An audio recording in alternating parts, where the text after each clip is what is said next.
Thank you for joining us for What's Under the Tarp from San Diego Automotive Museum Storage Facility. My name is Pandora. I'm the Education Director and, Education Director and the Curator down at the museum. This is Steve Hansen, the manager down here at the storage facility. Got another beauty for you as far as what's under the tarp. Now, we are well aware this is not the right cover for this car, but we are just going to let you take a look at this. But it will help show you the shape of the car, given the tightness of it. Yes.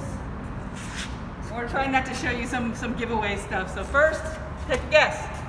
What's under the tarp? I'm going to just give you this view right now. I'm not going to show you the giveaway stuff right now, because what's under the tarp? Car heroes. Show me what you got. Let's see it in the comments. What do you think this is? Is it a convertible? Is it a fastback? Blocking gives it away as far as the tire.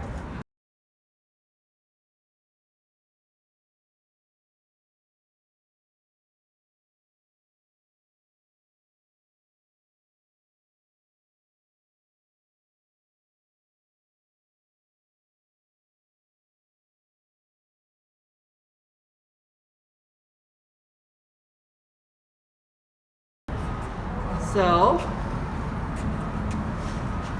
let's do the reveal here. Take a look at those lines. Quick, what is it? You should know what this is by now. It's a beauty. It's asymmetrical up here. Check that out. What an artistic state that is.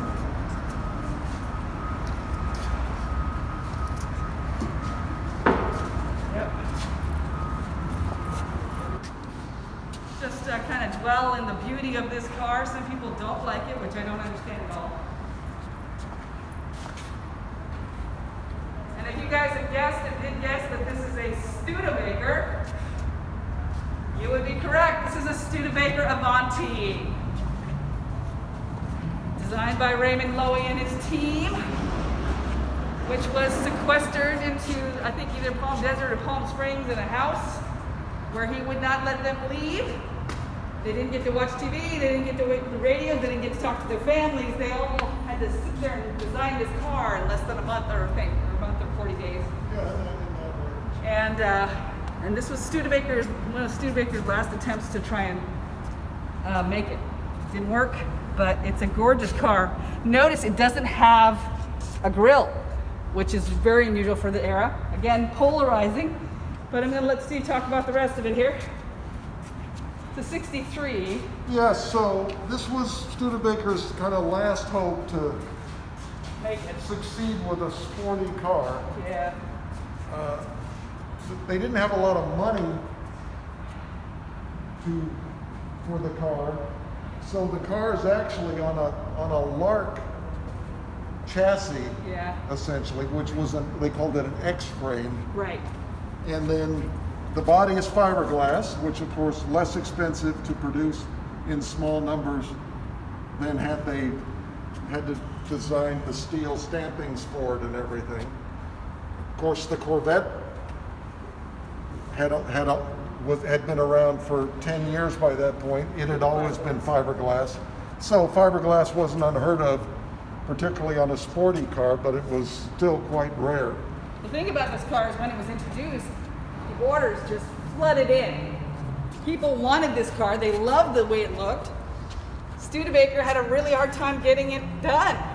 And that hurt them a lot too, unfortunately. Do you want to take a look at the interior? Is open? Yeah, you really had some, this is to me where the car was quite ahead of its time.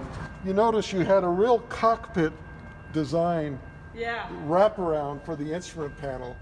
And then what is really cool, you had these aircraft type switches up here for the lights and the heater blower, and they're surrounded by a plexiglass panel which glows red at night. Oh, cool. It's just spectacular. Yeah, that's amazing. So that combination, and then of course you had a center console with the, even though this is an automatic version, you had the shift on the console, which again, very unusual for that era. Yep. Also, from a safety standpoint, You had a built-in roll bar, which you can see here. Also cool controls for the heater and everything up there, the levers, including the one lever that's split in half, the second lever from the right, so you can pull half of it up. If the car was taking people on a trip and somebody remembered that they forgot something in the trunk, no problem. You didn't have to stop. It has a door that opens here. Oh, you can. So you can get your whatever out of the car? Yes, out of the trunk. Wow. Studebaker only made Avantis in 1963 and 1964 because in 1965 they essentially went out of business, although they continued making a few cars in Canada. Right. But the Avanti lived on because a dealer named Altman bought all the factory molds, tooling, and parts, and only a few years later came out with the Avanti 2, which was powered by a Chevrolet 327 originally, and but then was produced on and off for another into the 1990s. Yep. They were still building Avanti 2s. Yep. They came out with a convertible version. They even briefly had a four-door version. Yeah, I remember hearing about that. Yeah. So again, very long-lived in a strange sort of way from a production standpoint. In 1964, the headlights still had the glass covers, but they became square. Right. And then all the Avanti 2s were square also. So the debate is, does it look better with square headlights or the round headlights? But I like the round ones. Yeah, I'm a fan of the round ones myself.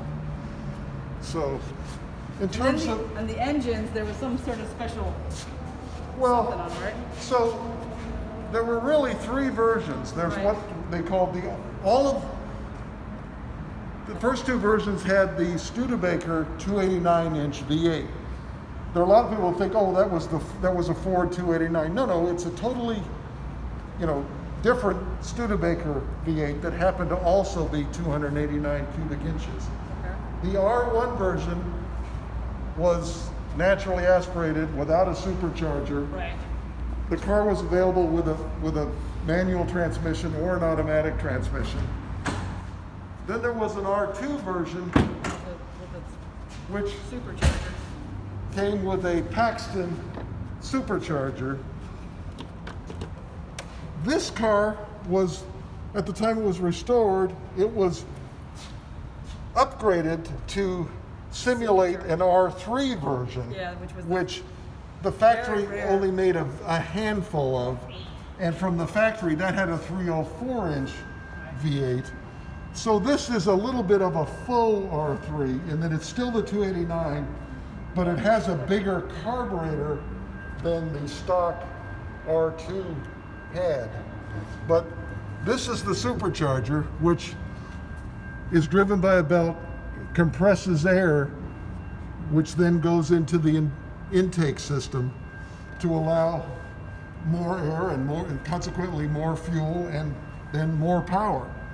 But their goal was to compete with the Corvette, and somebody who knows what the Corvettes of the era engine looked like will recognize Corvette also covered the distributor, and the spark plug wires run inside here. So this was really an effort to compete on a appearance basis from an engine standpoint. Right. So this is the Studebaker Avanti.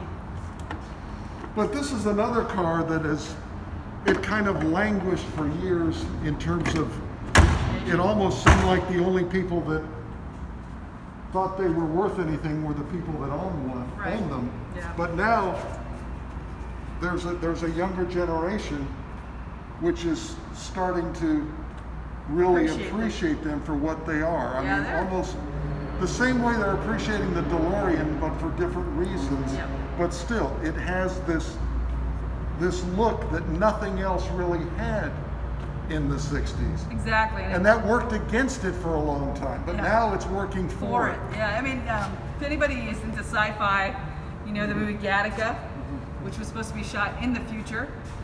This is the car that they used as a futuristic car, was this car in that movie. So, thanks again for joining us for another episode of What's Under the Tarp with our Avanti here at our storage facility for the San Diego Automotive Museum. We're going to say goodbye for now. Steve's over there saying goodbye. Thanks. And Pandora over here. Y'all take care out. Enjoy your cars.